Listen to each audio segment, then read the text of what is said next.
Eso de apostasía tiene que ver con rebelión. La apostasía es una rebelión.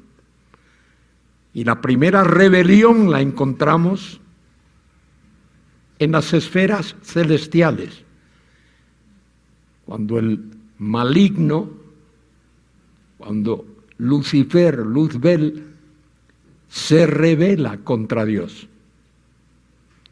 y forma su reino de tinieblas. El reino de Satanás es un reino de tinieblas. Y las tinieblas que hay en el mundo tiene que ver con el reino satánico. Dios es luz. Primera de Juan 1:5, y en él no hay tinieblas de clase alguna. O como dice el Señor Jesucristo, San Juan 8:12, yo soy la luz del mundo, el que me sigue no andará en tinieblas, sino que tendrá la luz de la vida. De manera que ahí tenemos el principio de la apostasía, de la rebelión satánica,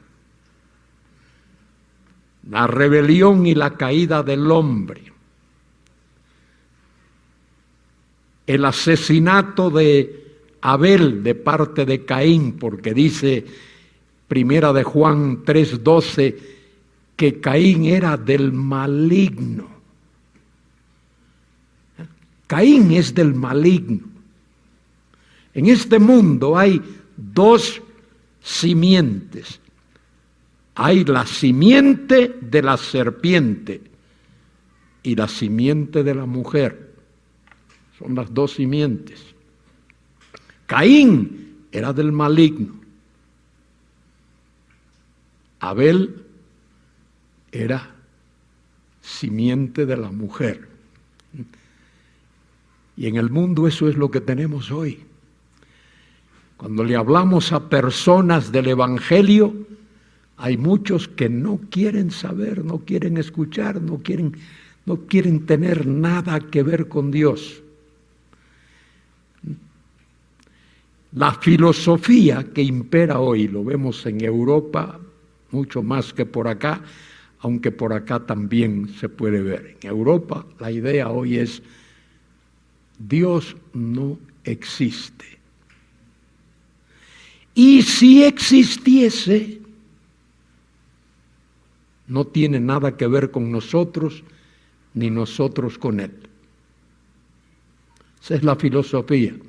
Eso es lo que se está enseñando hoy en las escuelas, en las universidades, y no solo en las universidades, en las secundarias y en las primarias, porque hay muchos profesores ateos, agnósticos. Agnóstico es, la palabra agnóstico es alguien que no quiere saber. ¿Existe Dios? No sé ni lo quiero saber. Si existe, que exista. Y si no existe, que no exista. No quiero saber nada de eso. Y eso es lo que está ocurriendo hoy en este mundo. Y no debe de sorprendernos porque es el plan de Dios. Dios dice que eso es lo que va a ocurrir. Nuestro hermano nos acaba de hablar. Pablo le escribe a Timoteo y dice que viene el día cuando no tolerarán la sana doctrina y no tendrán interés. Lo único que quiere que se les diga a la gente es lo que les gusta oír, nada más. Eso de tener comezón de oír es que me digan lo que quiero oír. Y eso es lo que la gente quiere. ¿A qué político vota la gente hoy? Al que le diga lo que quiere oír. Eso es lo que está ocurriendo en Europa, en España. El pueblo vota políticos que le dicen cosas lindas. promesas que nunca van a cumplir. Acá es diferente, yo lo sé.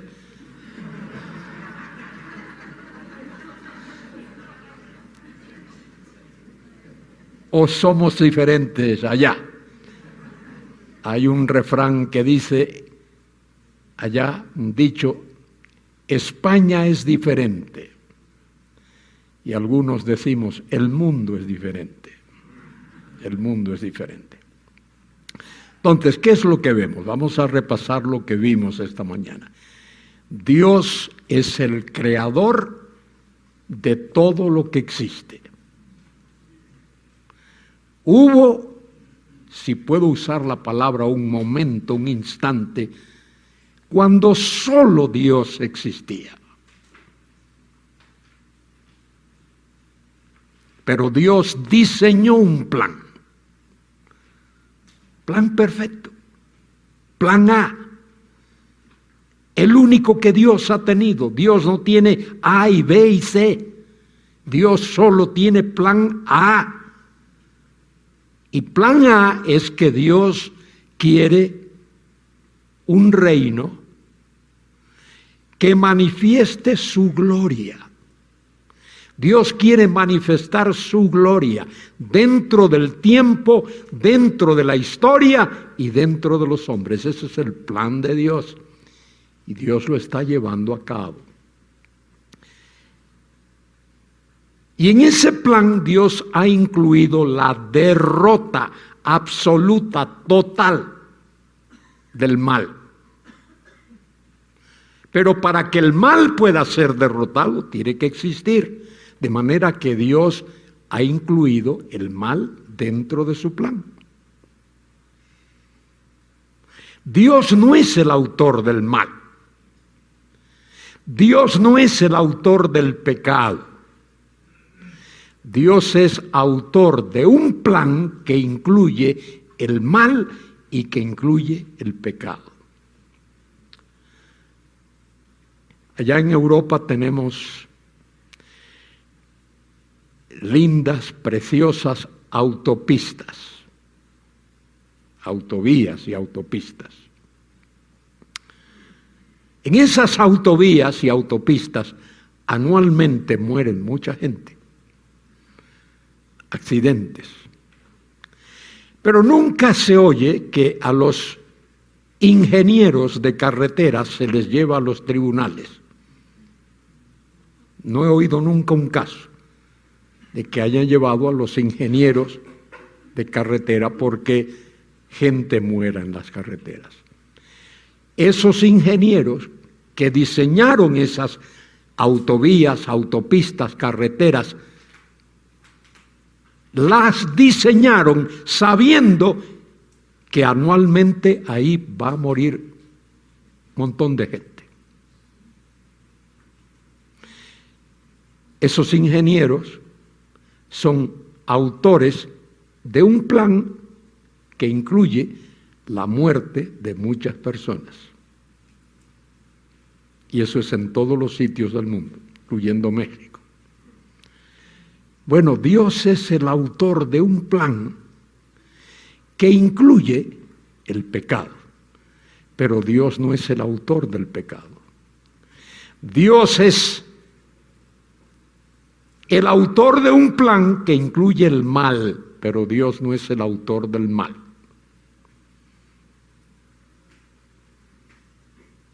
Dios es sabio. Dios es omnipotente. Dios es misericordioso. Dios es compasivo. Todo esto que acabo de decir es un área de estudio que pertenece a lo que se llama teología propia. Teología propia es el estudio de Dios aparte de sus obras. ¿Cómo es Dios? Los atributos de Dios. Bien, Dios es el autor de ese plan. Dios creó a los ángeles y en ese plan Dios sabía que los ángeles, un grupo de ellos se iba a revelar. Apocalipsis capítulo 12 habla de eso. Pero no es solo que Dios lo sabía, quiero corregirme ahí mismo. No es que Dios solo sabía que eso iba a ocurrir. Es que Dios lo planeó así. Eso no sorprende a Dios. Cuando Dios crea al hombre, no es que Dios sabe que el hombre va a pecar. Es que es parte del plan de Dios. Así. Y Dios es bueno y misericordioso y clemente y compasivo. Y Dios crea al hombre. Y en ese acto creativo de Dios, Él incluye el hecho de que el hombre va a pecar. Y va a hacer lo que hizo. De manera que tenemos la primera apostasía, es la apostasía angelical. Rebelión, apostasía tiene que ver con rebelión. Y luego tenemos, en segundo lugar, la apostasía humana. El hombre se rebela contra Dios. Adán y Eva se rebelan contra Dios. Y de ahí para acá, el ser humano vive en rebeldía contra Dios. ¿Qué tenemos? Caín mata a Abel, capítulo 4 del Génesis. Capítulo 5 es el capítulo más triste para mí de toda la Biblia. Habla de un número grande de personas y termina, hay un epitafio ahí, y murió. Tal persona vivió tantos años y murió. Y y murió. Y luego tenemos los capítulos 6, 7 y 8 del Génesis que nos hablan del diluvio. La más terrible rebelión que el mundo ha conocido hasta ahora.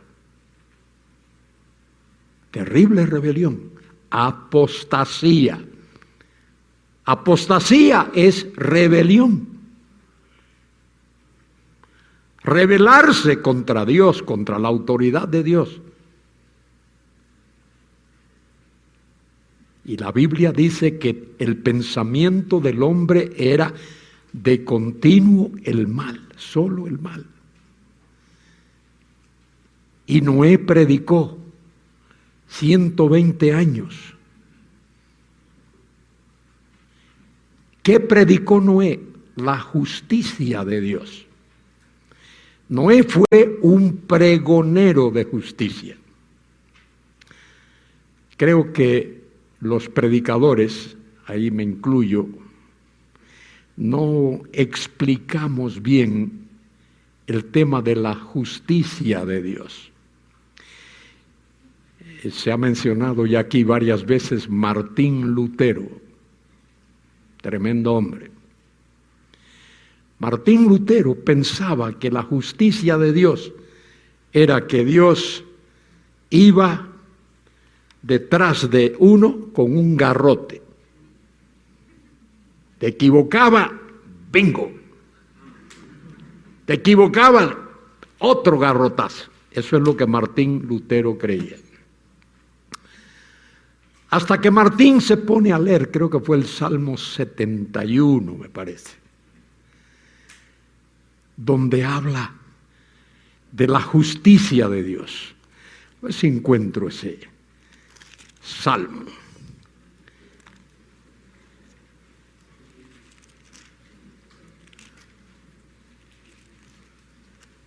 Creo que es el Salmo 71. Miren lo que dice. Dice, en ti, oh Jehová, me he refugiado. No sea yo avergonzado jamás. Socórreme y líbrame en tu justicia. Y Lutero ahí aprendió que la justicia de Dios no tiene que ver con condenación, sino con salvación. Todo lo contrario. Hablamos de justicia pero la justicia de Dios tiene que ver con salvación, no con condenación. ¿Qué es la justicia de Dios? Quiero hacer un paréntesis aquí porque nos va a ayudar a entender lo que vamos a ver después. ¿Qué es la justicia de Dios? La justicia de Dios, oíd, es eso que Dios requiere, eso que Dios exige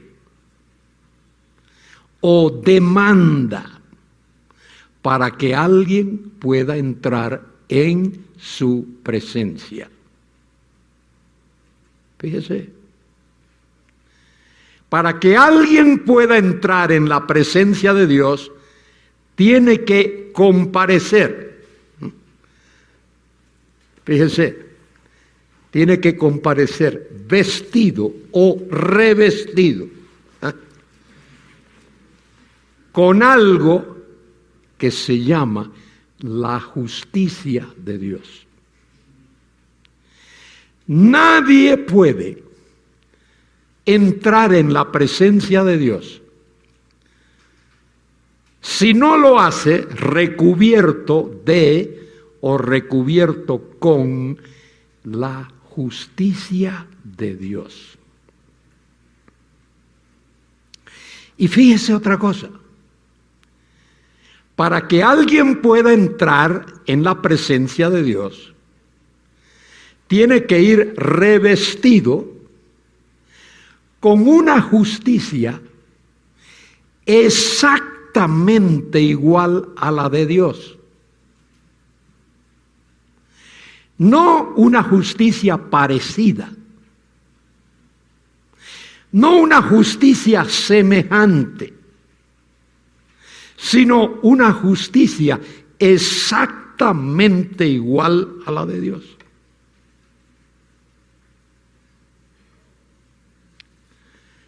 ¿Cuántos seres humanos poseen una justicia exactamente igual a la de Dios? ¿Sabes cuántos seres humanos? Cero. Cero. Ni uno. El único ser que posee una justicia exactamente igual a la de Dios es Jesucristo. Nadie más. Por eso, cualquier persona que quiera entrar en la presencia de Dios tiene que ir a Cristo. Eso es lo que Pablo explica en Romanos 1, 16 y 17. No me avergüenzo del Evangelio, porque es poder de Dios para salvación a todo aquel que cree, al judío primeramente y también al griego, porque en el Evangelio se revela ¿qué? La justicia de Dios. ¿Qué se revela en el Evangelio? Muy bien. ¿Qué es el Evangelio? ¿Qué es el Evangelio? El Evangelio es, 1 Corintios 15, del 1 al 3, que Cristo murió por nuestros pecados, conforme a las Escrituras, fue sepultado y resucitó al tercer día, conforme a las Escrituras. Eso es el Evangelio. De manera que si yo quiero ser recubierto con la justicia de Cristo, tengo que acudir a Él por medio del Evangelio para que Él me recubra con la justicia de Dios que Él posee y que es exactamente igual a la justicia del Padre. Y recubierto con la justicia de Cristo, entonces puedo entrar en la presencia de Dios. Y fíjense qué interesante. Fíjense qué interesante.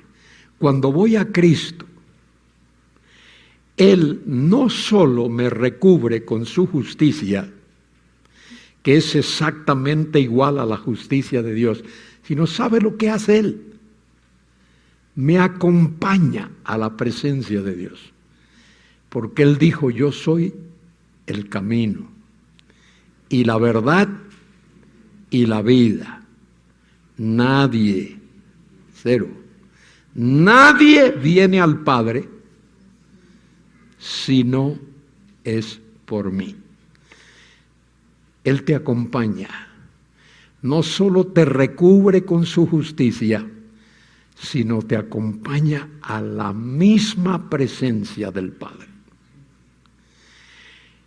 De modo que tenemos esas rebeliones y luego tenemos la gran rebelión del diluvio. Noé fue un pregonero de justicia, pero la gente no quiso. Esos eran hijos de la serpiente, simiente de la serpiente. Esa generación rechazó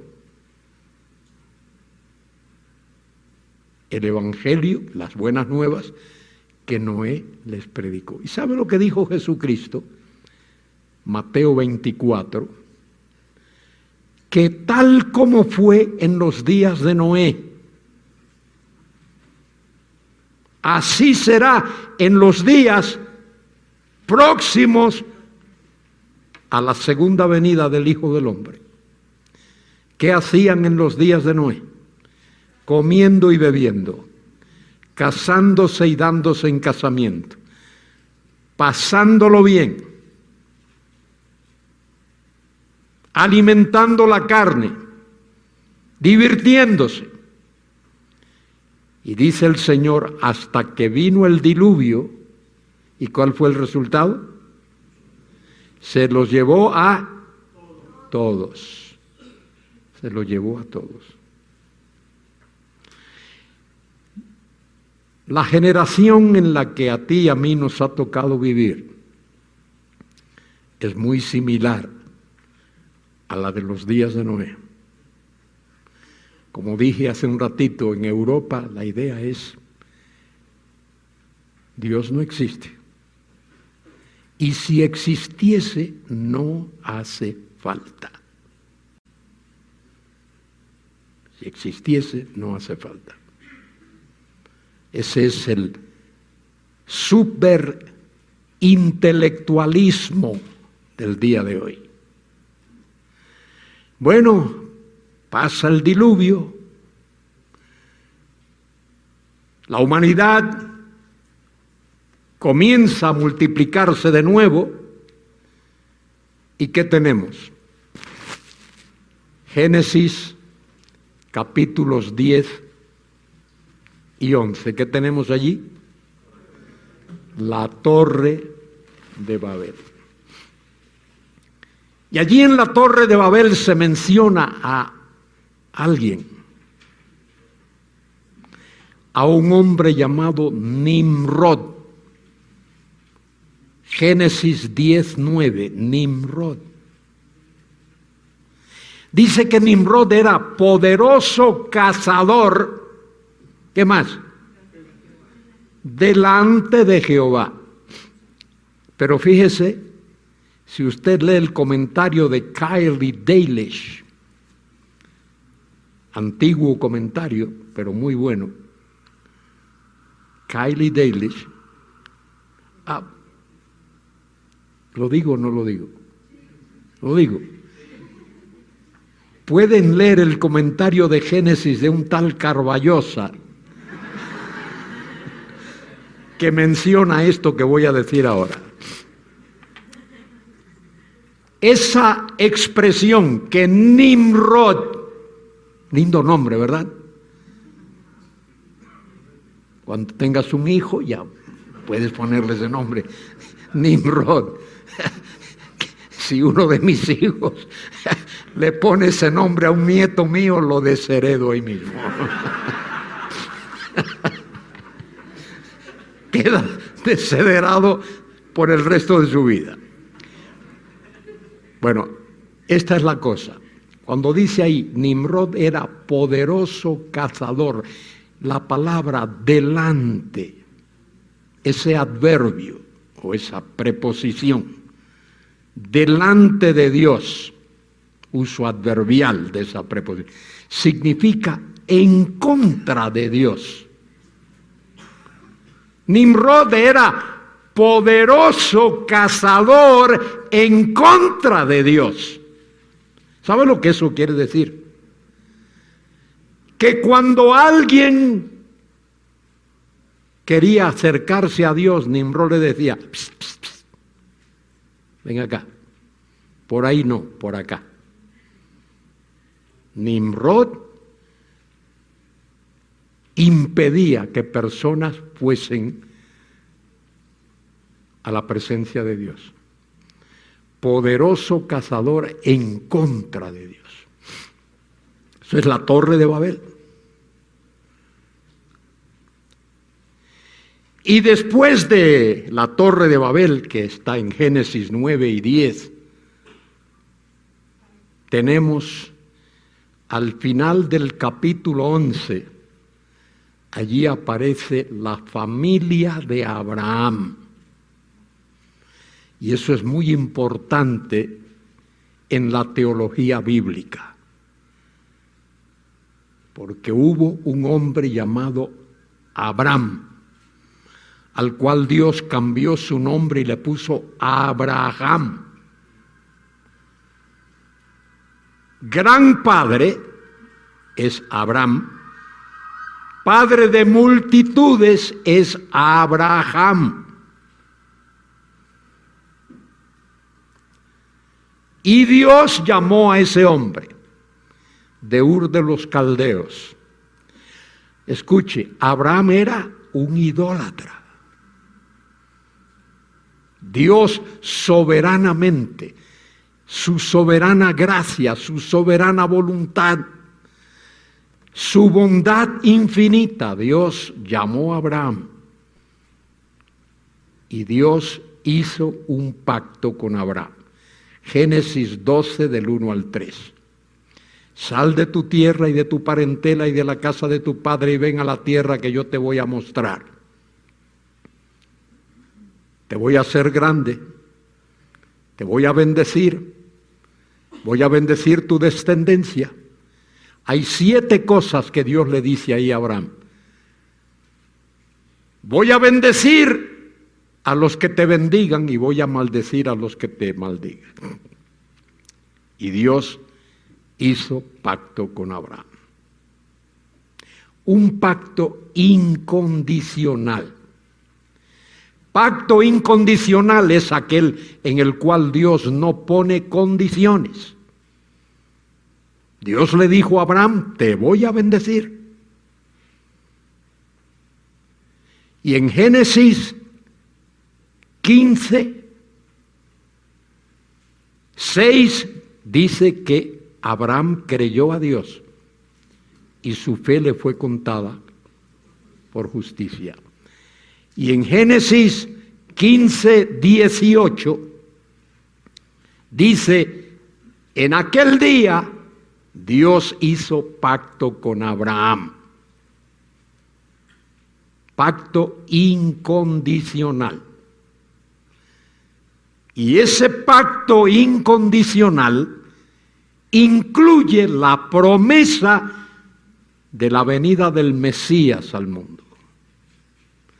E incluye también la promesa de un reino, porque ese es el plan original de Dios. Dios está llevando a cabo plan A. Establecer un reino de paz, de justicia, de santidad, en el cual la gloria de Dios se manifieste en todo el universo. Y Dios escoge a un hombre frágil, Abraham, con su mujer Sara. Sara era estéril y eso era una maldición en aquellos tiempos. Hoy muchas mujeres no quieren parir y en Europa muchas de las que paren dan a sus hijos en adopción y otras que quedan embarazadas abortan. Y en el país más poderoso de la tierra ahora mismo, desde que se implantó la ley del aborto, ha habido millones de asesinatos, porque un aborto es un asesinato, con el respeto de cualquier persona que esté aquí se sienta aludida. Un aborto es un asesinato. Yo no sé si aquí hay personas que están en el campo de la medicina. Yo he visto vídeos de abortos y es triste ver cómo la criaturita intenta defenderse de que la maten y hace todo lo posible, todo, pero es la criatura más vulnerable que hay. Está en un ambiente líquido ahí y no puede hacer nada hasta que lo mata. Bueno, Dios llamó a Abraham y Dios le dijo a Abraham: vas a tener un hijo muy especial con una mujer, con Sara. Y ese hijo fue Isaac. No Ismael, sino Isaac. Isaac, ¿cuántos hijos tuvo Abraham? ¿Cuántos hijos tuvo Abraham? ¿1 o 2? ¿Y qué si yo te digo 5 o 6? Lee Génesis capítulo 25.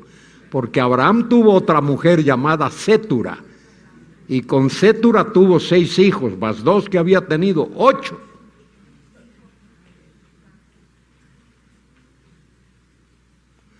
Pero Isaac era el unigénito, porque era el hijo que Dios le iba a dar a través de Sara.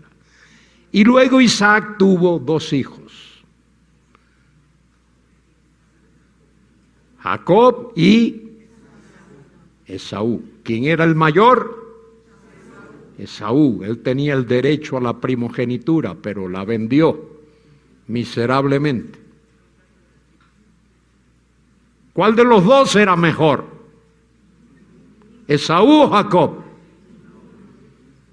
Bueno, en un sentido Esaú era mejor, porque el nombre Jacob significa mentiroso, engañador, tramposo, todo ese tipo de cosas, mafioso.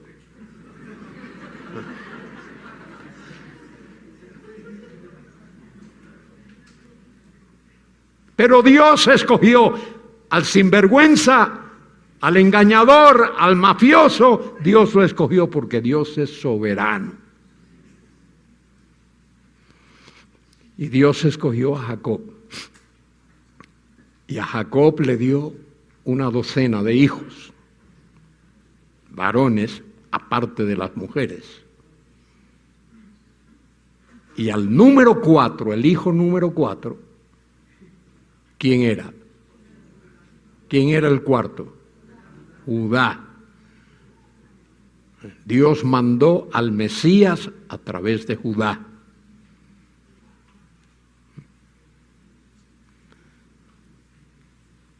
Dios es soberano. Y no solo eso, sino que Dios escoge a una nación, a esa descendencia de Jacob, los lleva a Egipto. Allí los tiene 400 años o 430 años quizá. Y allí crecen, se multiplican y de allí Dios los saca.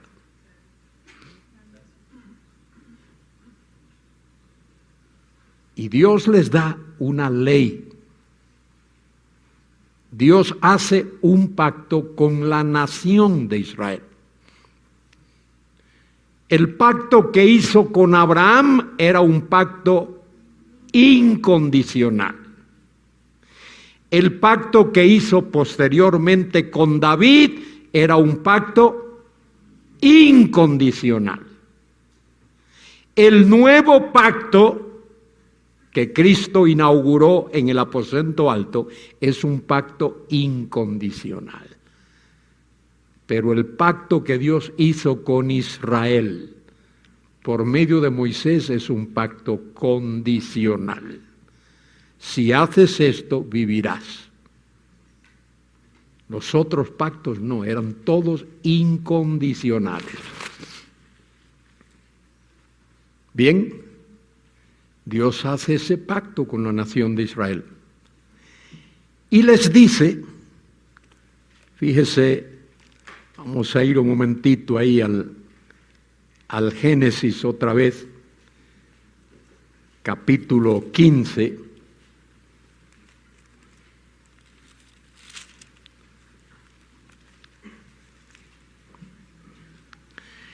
Dice, en aquel día, versículo 18, en aquel día hizo Jehová un pacto con Abraham, diciendo, Génesis 15, 18, ¿qué le dijo Dios? A tu descendencia daré esta tierra. El pacto que Dios hizo con Abraham tiene que ver con tierra, la tierra. Desde el río de Egipto hasta el gran río, el río Éufrates. La tierra de los ceneos, de los cenezeos, de los cadmoneos, de los heteos, de los fereceos, de los refaitas, los amorreos, los cananeos, los gergeseos, los jebuseos. Evidentemente esos pueblos habían ocupado esa tierra ilegalmente. Dios tenía esa tierra desde el principio. La tierra es pequeña. Si alguien aquí ha estado en Israel, sabe que la tierra es pequeña. Uno lo puede recorrer en un día, puede darle la vuelta en un día. Es un territorio pequeño. Y Dios había reservado esa tierra para la simiente de Abraham a través de Isaac y de Israel. Pero estos pueblos habían ocupado esa tierra y ahora Dios manda a Israel para que los saque de allí. Esos pueblos eran terribles. En primer lugar, eran pueblos idólatras. Pero idólatras a ultranza. Y eran crueles. Cuando tenían guerras entre ellos, a las mujeres embarazadas les abrían el vientre, a los ancianos y decrépitos los mataban sin misericordia, a los niños pequeños los tomaban por los tobillos y los estrellaban contra el muro de la ciudad. A los hombres de guerra los ponían boca abajo, desataban las manos y los pies y los despellejaban vivos. Entonces, cuando alguien te diga que Dios es cruel y que, porque Dios dijo a Israel, cuando vayan allí, acaben con eso, limpien, es porque esos pueblos eran terribles, terribles. Bueno, Dios llevó a Israel allí y le dio la ley. Escuche, la ley fue un acto de misericordia de parte de Dios para ese pueblo. Y debo decir más, podría decir mucho más, pero no es posible.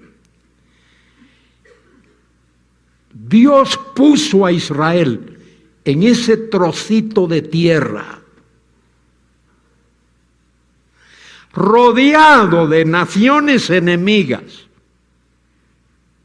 pueblos paganos, idólatras, injustos, malvados, pero Dios puso a Israel allí, en ese sitio, para que todas esas naciones viesen algo,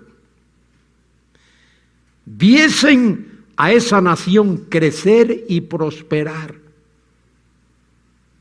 Y voy a usar ahora una palabra mía, solo para con esa palabra describir, para que vieran lo felices que eran.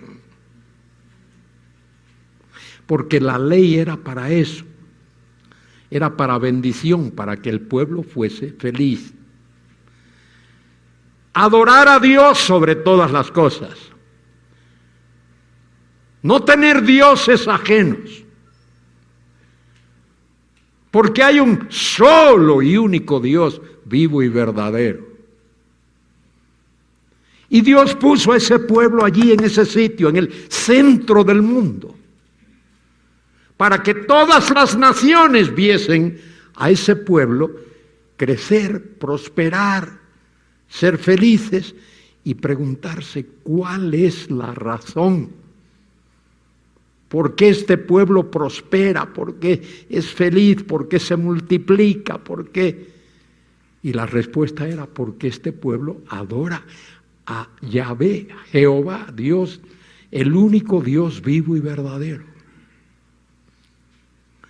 Pero ¿qué ocurre? Este pueblo llega allí,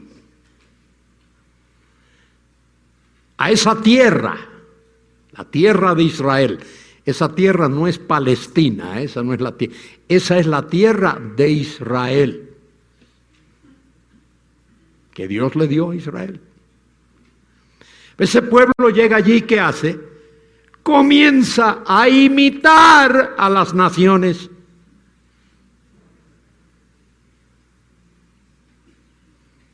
Paganas, idólatras, y comienza a adorar a sus dioses, quebrantando el primer mandamiento de la ley.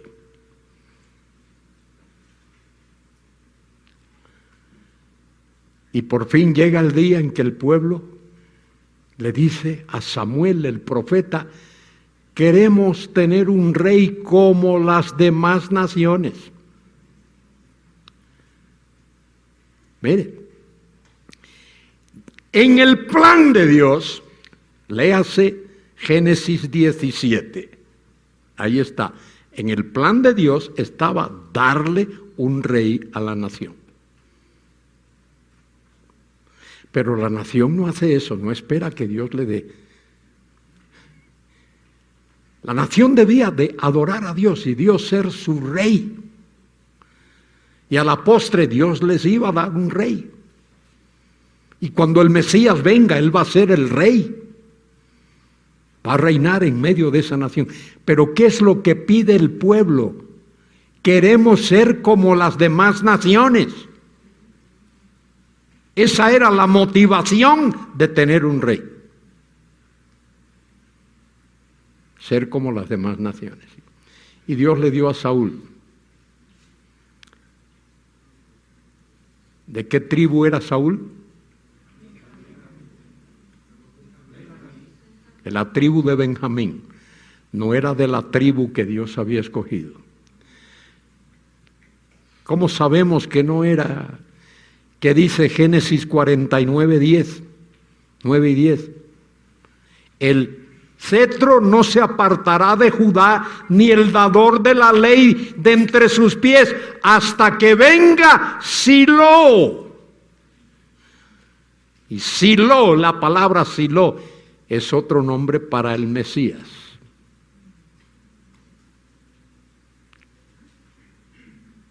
y a él se reunirán los pueblos. Dios les iba a dar un rey, pero ellos desecharon a Dios, despreciaron a Dios. Rebelión, apostasía en el Antiguo Testamento, ahí está, apostasía. Bueno, y a la postre Dios elimina a Saúl. Saúl muere en guerra y Dios levanta a David, aquel que él ha escogido. David fue un hombre extraordinario, el ejemplo para los reyes, aparte de su resbalón con Betsabé, pero fue un hombre según el corazón de Dios. Reinó 40 años, 43 años creo. Y luego viene Salomón. Y Salomón se comprometió con Dios. Allí en Primero de Reyes, capítulo 8, 7, 8 y 9, ahí está Salomón. Pero Salomón se corrompe. Y sabe, la apostasía en Israel como nación se relaciona mucho con Salomón. Salomón, el pobrecito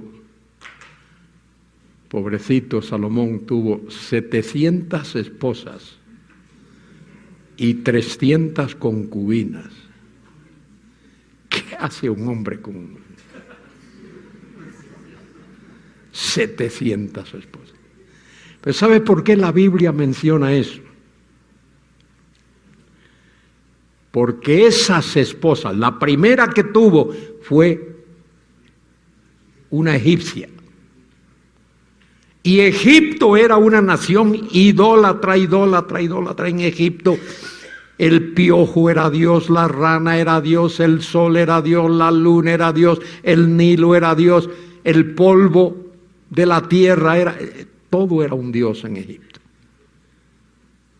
Y esa princesa lleva sus dioses a Israel. Y luego va con una de Tiro y lleva sus dioses, y viene la otra y todas llevan sus dioses, y la tierra se corrompe. De manera que la rebelión y la apostasía tiene mucho que ver con Salomón. Y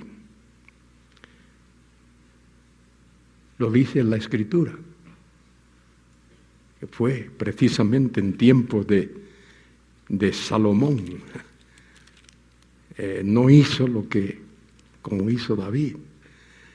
Y dice allí, fíjese, leo un texto en Primero de Reyes, capítulo 11, leo versículo 33, por cuanto me han dejado, dice Dios, y adorado a Astoret, diosa de los sidonios, a Quemos, dios de Moab, a Moloc, dios de los hijos de Amón. Moloc era la estatua que tenían allí en el arroyo de Cedrón, y allí estaba aquella estatua, y allí ofrecían a los niños, a los recién nacidos, sacrificios humanos. Total corrupción, apostasía, y comienza, según el texto, comienza con Salomón. Y dice allí, y se enojó Jehová. Primero de Samuel 11:9. Y se enojó Jehová contra Salomón, por cuanto su corazón se había apartado de Jehová, Dios de Israel, que le había aparecido 2 veces. Y le había mandado acerca de esto, que no siguiese a dioses ajenos, mas él no guardó lo que le mandó Jehová. He leído 1 de Samuel 11, versículos 9 y 10. Y luego Salomón tiene un siervo,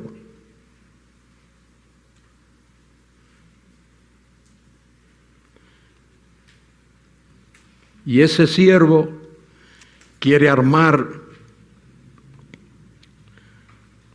una rebelión en contra de Salomón, Jeroboam.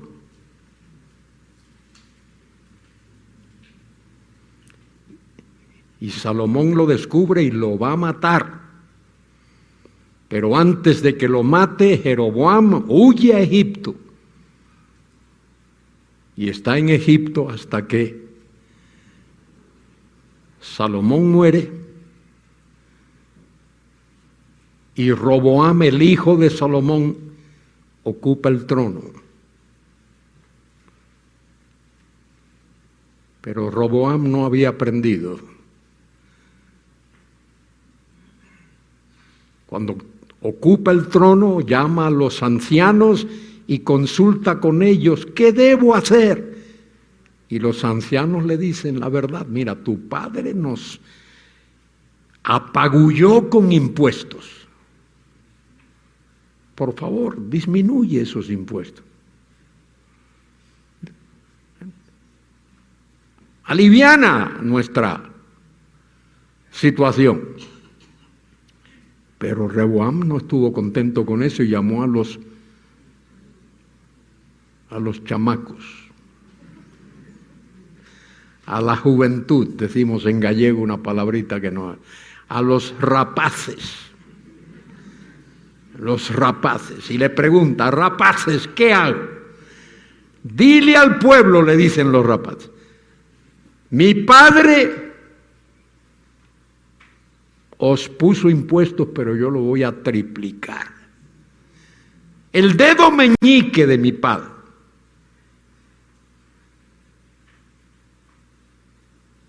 No es nada, yo voy a poner mi mano pesada sobre vosotros. Y lo hizo. Y hubo una rebelión. El pueblo se disgustó.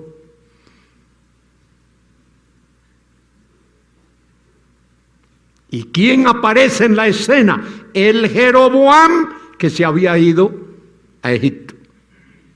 Ahora regresa y lidera, encabeza, sería mejor, una rebelión y la nación se divide. 10 tribus al norte, 2 tribus al sur. Y las 10 tribus del norte las preside Jeroboam, que es electo rey de las tribus del norte, las que llevan el nombre de Israel, y quedan las 2 tribus del sur, Judá y la pequeñita tribu de Benjamín. Y ahí comienza un terrible período de apostasía.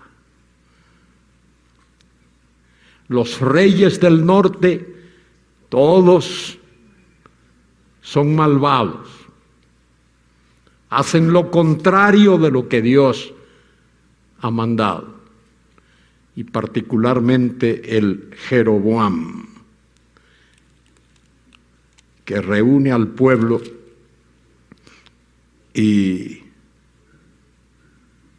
dice allí en el capítulo 12 de Primero de Reyes, así se apartó Israel de la casa de David hasta hoy, y aconteció que oyendo todo Israel que Jeroboam había vuelto, enviaron a llamarle a la congregación y le hicieron rey sobre todo Israel, sin que quedara tribu alguna que siguiese a la casa de David, sino solo Judá y por supuesto Benjamín también. Y ese Jeroboam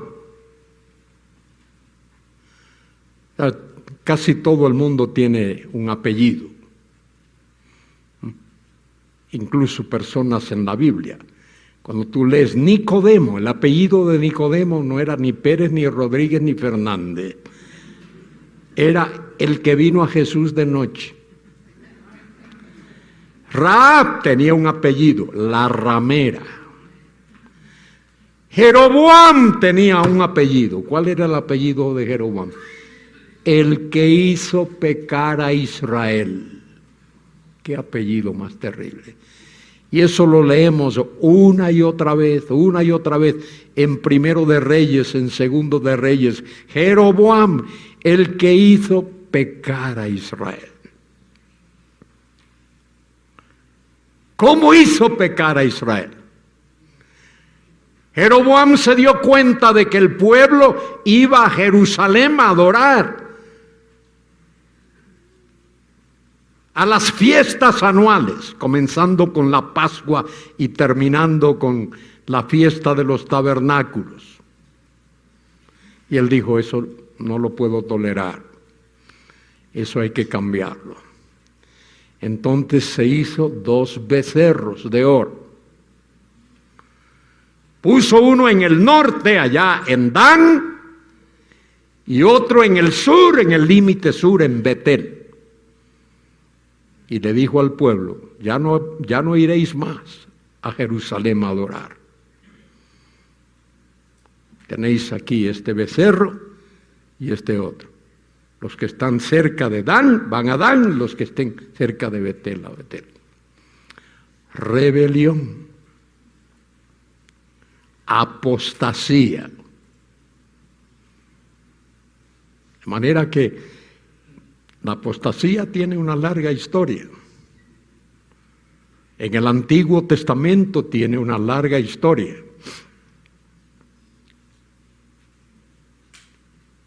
Y es debido a esa apostasía que a la postre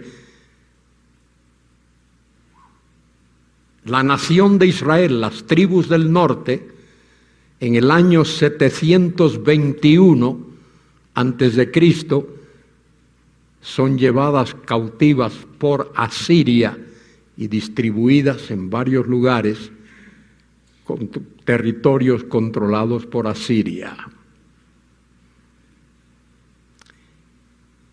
Samaria es destruida. Y luego, 150 años después, en el año 586, Judá es llevada cautiva a Babilonia. Y allá están 70 años.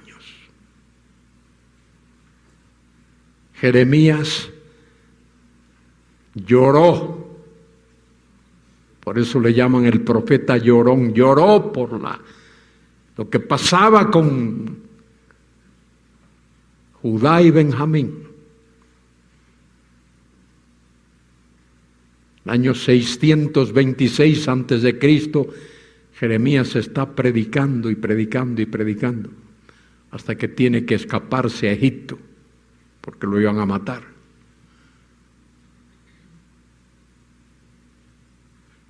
Y el pueblo está 70 años cautivo en Babilonia. El soberano Dios, la tierra de Israel, ese es el lugar de bendición. Cuando Dios disciplina a ese pueblo, lo saca de la tierra. Los sacó de allí y los llevó a Babilonia. Y luego en el año 70,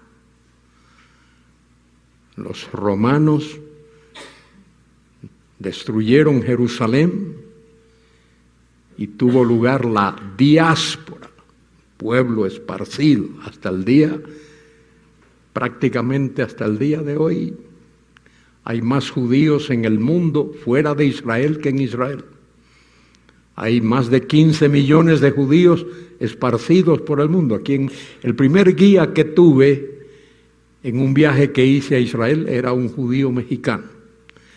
No se me olvida su nombre, Víctor Yahuda. Judío, pero con carácter mexicano.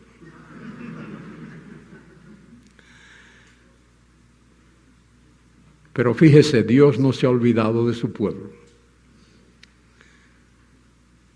Cuando todos pensaban que ya Israel no existía, cuando todos habían puesto punto final a la historia de Israel,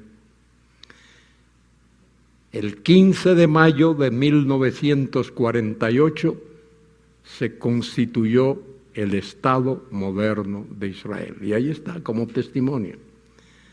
Dios no se olvida de su pueblo, Dios no se olvida de su promesa. El pacto abrahámico es incondicional.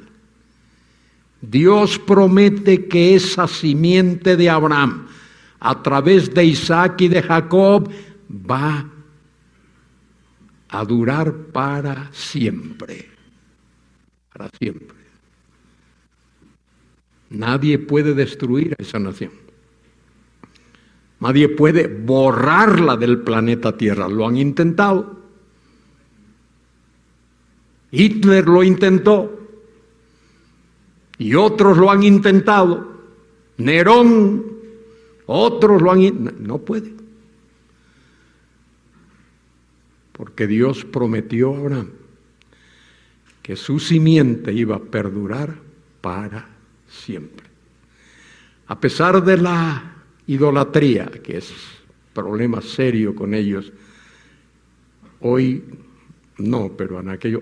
Fíjense, qué interesante, ya termino con esto. Hoy, la mayoría de los judíos que viven en Israel son agnósticos o ateos. Solo hay un remanente. Pero la gran mayoría, tú hablas con cualquier judío y religiosos pueden ser, pero son agnósticos o ateos. No creen nada. Pero a pesar de eso, el Dios comprometido, se ha comprometido que esa nación, ese pueblo, no va a ser destruido. Y Dios va a preservar un remanente. Y es en ese remanente en el que Dios ha de cumplir las promesas que hizo a Abraham, a Isaac, a Jacob y a David.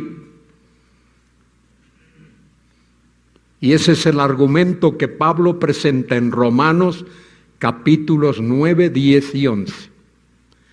Romanos capítulo 9 habla del pasado de Israel. Romanos capítulo 10 del presente de Israel. Y Romanos capítulo 11 del futuro de Israel.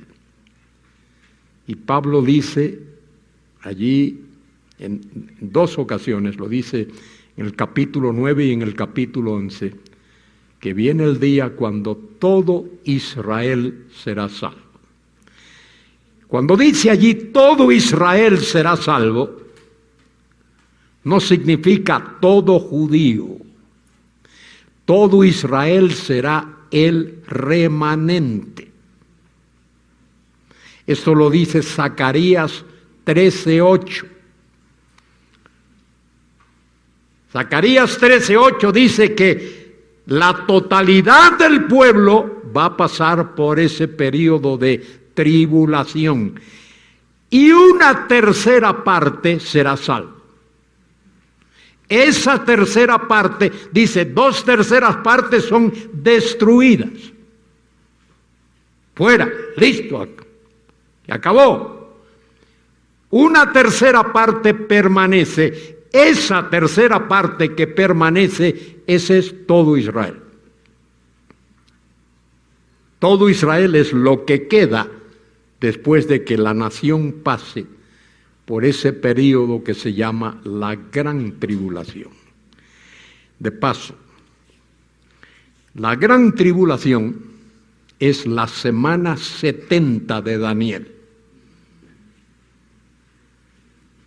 ¿Me habéis oído? Seguro que sí. La Gran Tribulación es la semana 70 de Daniel.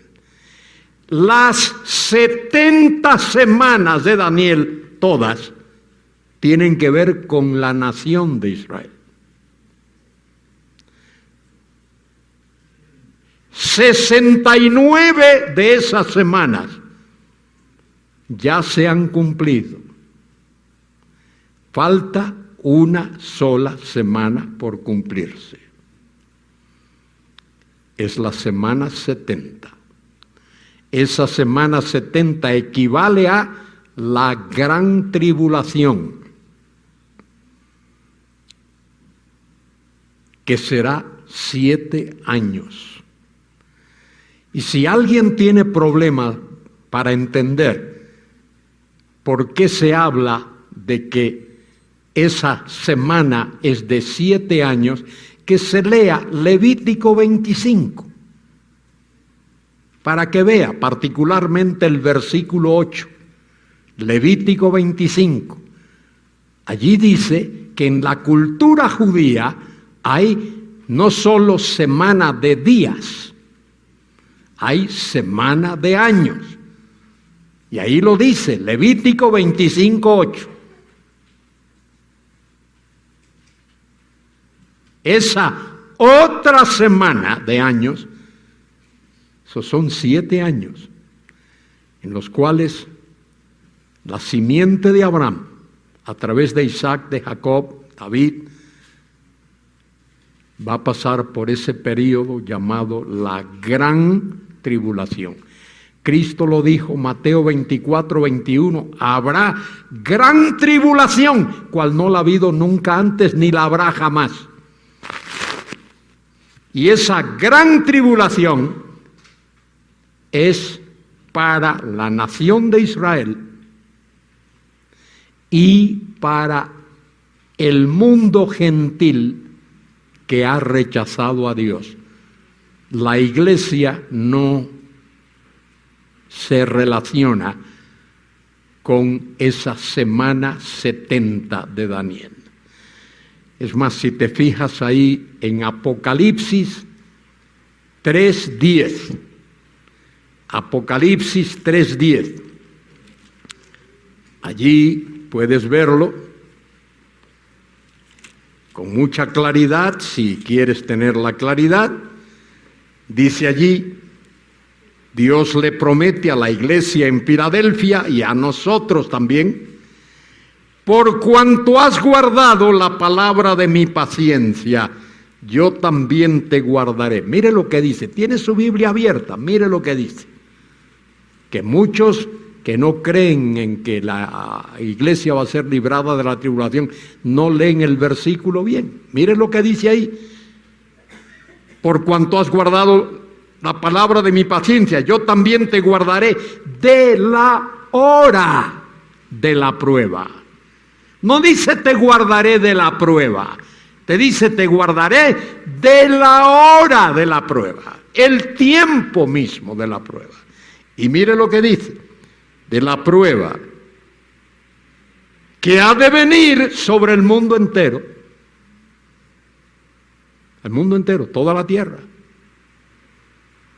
Mire para qué, para propósito, para probar a quién, a los que moran sobre la tierra. Y esa palabrita, los que moran, en el texto griego, yo sé que aquí muchos no manejan el texto griego, pero créedmelo, si no, preguntadle a Toño y preguntadle a Luis Contreras y preguntadle a José Carlos.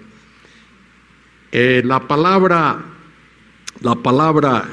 que ahí se traduce moradores de la tierra es los catoicuntas. Esa palabrita, catoicuntas, Katá en el griego es algo que va hacia abajo, como la raíz de un árbol que va hacia abajo. Katoikuntas, los que están enraizados en la tierra. Escúcheme, ya, ahora sí termino, Toño, ahora sí termino. Escúcheme, esos katoikuntas son los que no quieren saber ni del cielo, ni de Dios, ni de la Biblia, ni del Evangelio, ni de la salvación, ni del perdón. Lo único que les interesa es la tierra. Las riquezas, el dinero, la diversión, la droga, el sexo, todo lo que tiene que ver con la tierra. Nada que tenga que ver con el cielo les interesa.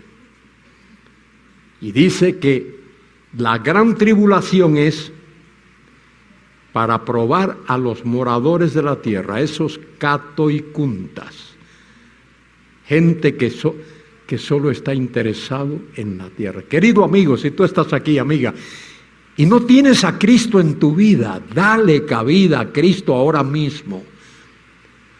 Tú le dices: Señor Jesús, creo en ti, perdóname, y Él te perdona y te da el regalo de la vida eterna.